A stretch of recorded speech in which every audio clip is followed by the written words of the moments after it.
Barranquilla, o nosso próximo destino era o Tayrona National Park, só que tem um porém. Esse parque ele é meio que mantido entre a iniciativa pública, a iniciativa privada e os indígenas que são daquela região, que são os indígenas Tayrona. E daí que pelo menos uma vez por ano os indígenas resolvem fechar o parque para a entrada de turistas, seja por motivos religiosos, seja para ajeitar o parque ou sei lá o que. E nesse ano o parque estava fechado até o dia 1º de março, que era exatamente a quarta-feira de cinzas. Então logo que acabou o carnaval a gente já se preparou para ir para o Parque Nacional. Só que tem um porém, as vagas dentro do parque elas são limitadas, então é aconselhável que você chegue o mais cedo possível para poder pegar um bom lugar na fila e conseguir hospedagem no parque. E daí pensando nisso, eu e mais 2 australianas que estavam ali no carnaval comigo, a gente resolveu ir para uma praia que fica ao lado do Parque Tayrona. E o nome dessa praia é Costeño. Ela é uma praia muito bonita e ela não tem tanta gente assim como nas outras praias ao redor do Parque Tayrona. E foi exatamente por isso que a gente resolveu ir para lá. Uma coisa legal do hostel que a gente ficou é que tinha uma rede suspensa que dava para você tipo ver o nascer do sol ou o pôr do sol, ou até admirar a visão do mar ali de cima, que era uma coisa muito bacana.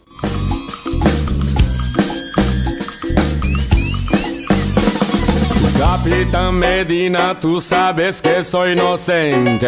Voltando ao Tayrona National Park, o portão abre às 8 horas da manhã para você comprar a entrada. Então a gente resolveu chegar lá às 7 horas da manhã para poder pegar um bom lugar na fila e já ir caminhando e conseguir um lugar na área de camping que tem no parque. Às 7 da manhã já tinha pelo menos umas 20 pessoas na nossa frente. Às 8 horas em ponto a fila começou a andar. A entrada custa 44 mil pesos colombianos normal e somente 9 mil pesos colombianos para estudante. Então se você for estudante você vai se dar bem ali. Logo na entrada eles revistam toda a tua mala para saber se você tem bebida ou cigarro ou sacos plásticos ou qualquer outra coisa que é proibida dentro do parque. E depois disso você pode caminhar 2 km até o início da trilha ou pegar uma van que te deixa ali no início da trilha. E como essa van custa só 3 mil pesos colombianos, a gente resolveu pegar a van. E essa trilha acaba sendo praticamente obrigatória, porque para você chegar nos hotéis ou nas áreas de camping, você vai ter que obrigatoriamente caminhar por ela. E essa caminhada até o ponto onde a gente decidiu ficar, que é o Cabo San Juan, o lugar mais famoso ali, e também o mais barato, dura em torno de 1h30. Você tem a opção de fazer esse trajeto de cavalo, só que a gente preferiu ir andando mesmo. E daí que a polícia parou a gente outra vez e revistou a gente outra vez, e nesse momento um dos policiais disse que o drone era proibido ali dentro. Só que como eu já estava lá dentro e não ia voltar, ele deixou eu seguir. Porém ele me avisou que tem gente ali de olho, então não era pra usar o drone. Beleza, né? Tá dizendo que não é pra usar, eu não vou usar. E daí que lá tem várias praias onde você pode ficar e se hospedar.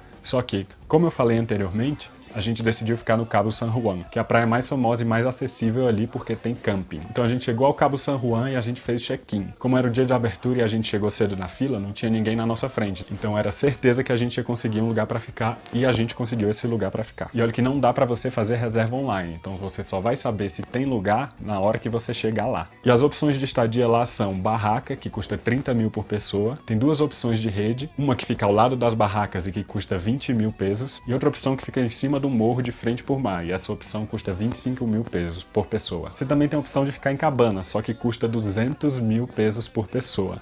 E as cabanas, pelo que eu pude ver, são uma bosta. O bom é que nas barracas eles colocam um colchão ali que é até bonzinho, ajuda pra caralho na hora de dormir. E a praia do Cabo San Juan é a mais famosa praia do parque, então todo mundo quer ir pra lá. Como todo mundo quer ir pra lá, fica lotadaço. E essa quantidade de gente acaba tirando aquele clima legal que o parque poderia ter. E daí que você nem se sente num lugar especial, estando ali naquela praia. Só que você pode continuar caminhando, e depois do Cabo San Juan tem mais 2 praias. A praia logo ao lado do Cabo San Juan ainda tem uma quantidade considerável de gente, porém bem menos do que no Cabo San Juan, e a praia seguinte não tem praticamente ninguém, e talvez por isso ela é uma praia de nudismo também. E nessa praia, como não tinha praticamente ninguém, eu resolvi decretar que aquele era o meu dia de maldade e eu voei com a porra do drone.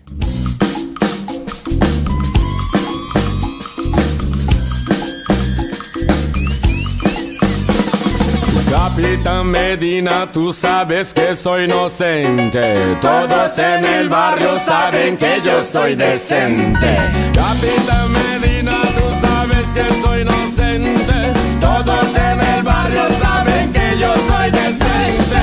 Ay, mi cielo, porque yo hoy me robo. Ay, mi cielo, porque... E daí ver o pôr do sol, que não foi nem tão legal porque tava meio nublado. A gente pegou mais uma fila pro banho e pro jantar, tomamos umas cervejinhas por ali, ficamos conversando. Nessa hora, as duas australianas que estavam comigo, elas encontraram uns amigos ingleses com elas. E esses amigos ingleses, eles tinham chegado muito tarde ao Parque Tayrona. Eles chegaram ali ao Cabo San Juan lá pelas 5 horas da tarde. Então o que aconteceu é que não tinha mais vaga para eles. Como já estava meio tarde para você voltar lá para a entrada do parque, eles resolveram dormir ali na praia mesmo. Só que para dormir ali naquela área você também tem que pagar. E você acaba pagando o mesmo preço de dormir na rede, que é 25 mil pesos colombianos. Então eles tiveram uma noite completamente de merda, frio pra caralho, e ainda tiveram que dormir na areia. Uma parte engraçada é que eles não eram tão amigos assim das meninas. E o que aconteceu é que um deles perguntou para uma delas se ele podia dormir na barraca com ela. E daí ela deu a melhor resposta de todas: não.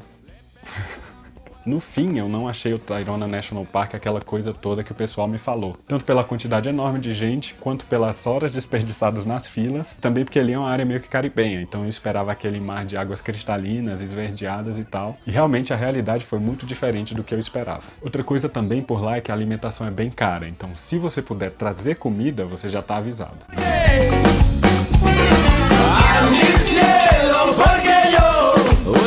É isso aí, galera, deixa aí o seu joinha, porque isso ajuda pra caralho a divulgar o canal no motor de busca do YouTube. Se você tem qualquer dúvida sobre Costenho ou sobre o Tayrona National Park, deixa aqui nos comentários.